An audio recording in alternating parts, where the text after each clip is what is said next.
guys, welcome back to exmolex. Today I'm going to be continuing the series where I compare the LDS church to the Bite model of authoritarian control to find out whether or not the church is a destructive cult. In this series, I've been going over the Bite model point by point with one video per point. That way I feel like we get a really in-depth view of it with examples. This video we added to that growing playlist, so make sure you check out the whole thing because it is important to look at the whole picture and not just one or 2 points. Today we're going to be looking at a point under behavior control, the B in Bite model. The group dictates where, how, and with whom the member lives and associates with or isolates. Now, as somebody who was a member of the Mormon Church for 25 years, when I first went into making this video, I thought to myself, I don't really think that the church does that. But as I started thinking about it more, I realized that they actually do, and the ways in which they do it are not even that subtle. In fact, I actually personally know somebody in my life who was excommunicated in the church for cohabitation, aka a man was in a relationship with a woman, but they were not married and they were living together, and he was excommunicated for that. So while it's not as though the church actually has forcible control over who lives with whom or associates with whom, they can kick you out for living with the wrong person at the wrong time. And as I started doing research for this video, I found this quote from a church magazine that almost is word for word what the Bite model says that a cult will do. So if you'll remember, what the Bite model says is dictate where, how, and with whom the member lives and associates or isolates. This is from an April 2010 New Era magazine, which is basically the LDS Church's official magazine for youth. Dating advice from prophets and apostles. What do the general authorities have to say about dating? You know, there is a wise and wonderful counsel on dating standards in For the Strength of Youth. This inspired pamphlet from the First Presidency is a great resource as you prepare for and begin dating. Below, you will find additional insights from prophets and apostles about whom, why, when, and how you should date. I just thought those two were like eerily similar. And a lot of Mormons who watch my videos will, see my Bite model videos and they don't see any nuance to the conversation. They'll just see something like this where with this particular point, the group is dictating where, how, and with whom you associate. And instead of seeing that as like, okay, for example, the church has prophets and apostles that they believe are called by God to speak God's word. And the prophet says, do this thing. This is how you should do this thing. And then they write books about it. They write pamphlets about it. They put it in magazines. They say it over the pulpit. They give all of this counsel, right? But because the church doesn't forcefully, physically put a person and another person together and say, you have to be together, Mormons will be like, well, they're not doing anything. It's all a choice. Technically, yes, but it's not about physically, forcefully making people do things. If that was the case, we wouldn't really be talking about destructive cults and the way that cults operate. We would be talking about like criminal things like kidnapping. So just in case you're a Mormon that's over here like, they don't force you to do anything, you're really missing the point. It's going right over your head. But anyway, let's continue because I did find a lot more examples. In the Institute Eternal Marriage Student Manual on the church's website currently, it says, clearly, right marriage begins with right dating. A person generally marries someone from among those with whom he associates. Therefore, this warning comes with great emphasis. Do not take the chance of dating non-members or members who are untrained and faithless. A girl may say, oh, I do not intend to marry this person. It is just a fun date. But one cannot afford to take a chance on falling in love with someone who may never accept the gospel. And that was quoted from Spencer W. Kimball, who was a prophet, in his book, The Miracle of Forgiveness. So he was pretty clear with that counsel. You should not be associating with or dating non-members or even members who aren't good members. In another New Era article, I found this. Somebody wrote into the magazine and said, I'm not exaggerating when I say there are no LDS young people to date in my area. Wouldn't it be all right to date non-members? The magazine lists these things. Ask your parents and church leaders for guidance. Date only those who share your goals and standards. Try to focus on the social, not the romantic aspects of dating until you might consider marriage. Consider if dating is really necessary at this time in your life. Temple marriage should be your goal. Pray to know what is right and to have the strength to do it. It goes on. First of all, this would be a great topic to discuss with your parents and your bishop or branch president, and we encourage you to do so. Now, having said that, here are some things to consider. For the Strength of Youth says this about dating. Because dating is a preparation for marriage, date only those who have high standards, who respect your standards, and in whose company you can maintain the standards of the gospel of Jesus Christ. And President Gordon B. Hinckley, another prophet, has said, your chances for a happy and lasting marriage will be far greater if you will date those who are active and faithful in the church. And then later in the article, this one also quotes the Spencer W. Kimball quote where he said, do not take the chance of dating non-members. And then it says, if you don't have the opportunity to associate with other LDS youth, consider if dating is really necessary at this time in your life. Many people don't date until they go to college. The fun social aspect of dating is easily achieved by participating in wholesome activities with worthwhile friends.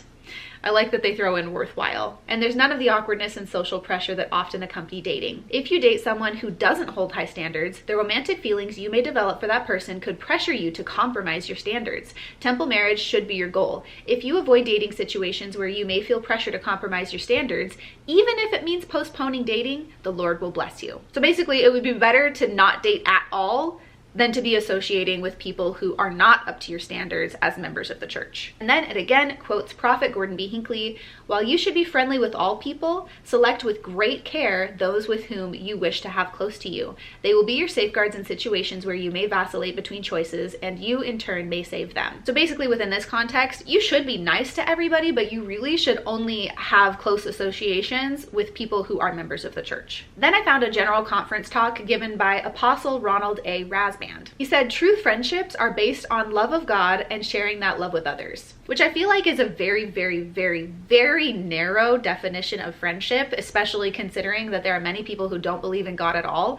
So does that mean that people who are atheists can't have true friendships? When I think of friendship, I think of the example of President Thomas S. Monson. Consider this teaching of our beloved prophet. He said, friends help to determine your future. You will tend to be like them and to be found where they choose to go. Remember, the path we follow in this life leads to the path we follow in the next. So again, it seems to be pretty clear that from these apostles and prophets, they are giving advice and counsel to members of the church as prophets, as people who are speaking for God, saying you really should only closely associate with people who are, one, members of the church, and two, members of the church who are in good standing, who are faithful members doing all the things they should be doing. Now, I also want to add my own personal experience as somebody who was a faithful member of the church. Growing up, I and most of my friends were very much encouraged to mostly just be friends with members of the church. Like all this advice and counsel from the prophets and apostles, we were told in church meetings, we were told by our parents, we were told by Sunday school teachers that who you associate with matters. And if you spend too much time around people who don't hold your same standards, who aren't members of the church, your standards might start to slip. And obviously that's really bad.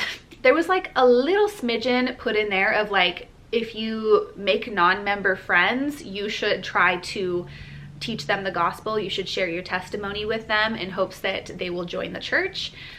So there definitely was that bit of it, or like flirt to convert. But for the most part, they wanted us to be close friends with people who were members of the church only. And then as I got a little bit older and started becoming a young woman, and we have, you know, lessons about dating and eternal marriage and all this stuff, probably starting at like 14 years old, our teachers were giving us advice that we should never date non-members, just like all of these prophets had advised. You should be shooting for marriage in the temple, and if you're dating people who won't help you realize that goal, you yourself might end up falling in love with them and not being able to have a temple marriage, which again is required to make it to the celestial kingdom or the highest level of heaven.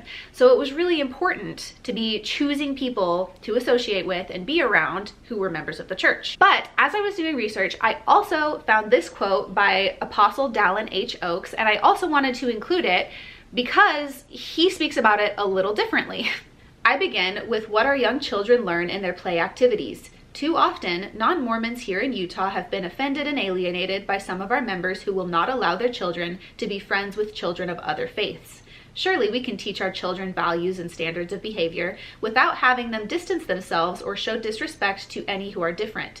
Many teachers in church and school have grieved the way some teenagers, including LDS youth, treat one another. The commandment to love one another surely includes love and respect across religious lines and also across racial, cultural, and economic lines. We encourage all youth to avoid bullying, insults, or language and practices that deliberately inflict pain on others. All of these violate the Savior's command to love one another. So what I thought was interesting about this is, first of all, that it's so different from what the other prophets said. I mean, we did hear from some of the prophets like, you should be friendly to everyone. But for the most part, the like main consensus was you should choose to associate with other faithful members of the church. And then what he says is like, well, other people have been offended and alienated by members of the church who won't allow their kids to play with other kids. And I've heard that from so many people. As somebody who was raised in the church, who grew up in Utah my whole life, I heard that so much, and I still hear that in my comment sections all the time from people who are not members that have moved to Utah. They'll be like,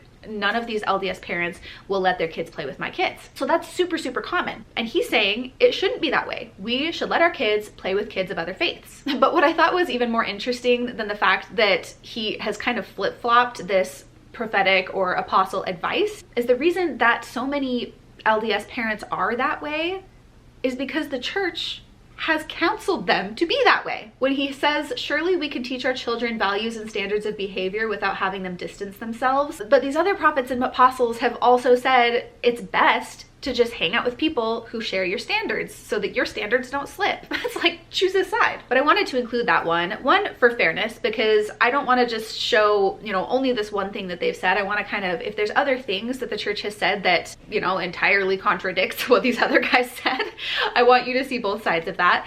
And, I also think that it is important to see how the church has, sometimes it changes things. Sometimes these apostles and prophets say that they're giving prophetic advice and counsel, but yet they contradict each other. I would love to hear your experiences. If you're somebody that has lived in Utah, whether you are LDS or not, do you have any experience with this? Do you have experience with LDS people saying that they only want to associate with other LDS people or not letting their kids play with kids of other faiths? Now, going back to the beginning, to this point on the bite model, which is, does the group dictate where, how, and with whom the member lives and associates with or isolates? For me personally, when I look at it with all of this information, with my personal experience, I would say yes, but I also would say maybe sometimes, because like we see with Dallin H. Oaks, his counsel was different than these other guys. If we look at all these pieces of counsel from prophets and apostles and we go by hierarchy, then obviously Dallin H. Oaks, as a member of the Quorum of the 12 Apostles, is not as high up in authority as Gordon B. Hinckley, Thomas S. Monson, or Spencer W. Kimball,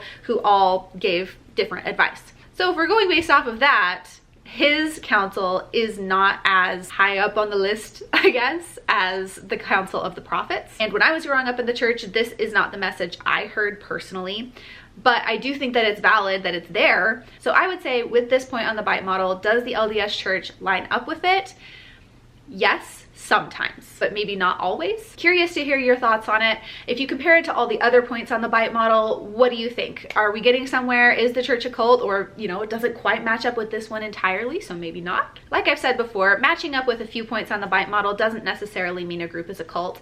It's important to look at the whole picture. So again, if you haven't checked out the playlist, be sure to do so and let me know. Do you think that the LDS church is a destructive cult? Thank you guys so much for watching. I really appreciate you being here. Special thank you to my patrons for supporting the channel, and extra special thank you to Amy and Doug Davis for supporting at the Demon tier on my Patreon. If you would like to support the channel and the work I do here, there are links to do so in the description below. Thank you for being here, and I will see you next time. Bye!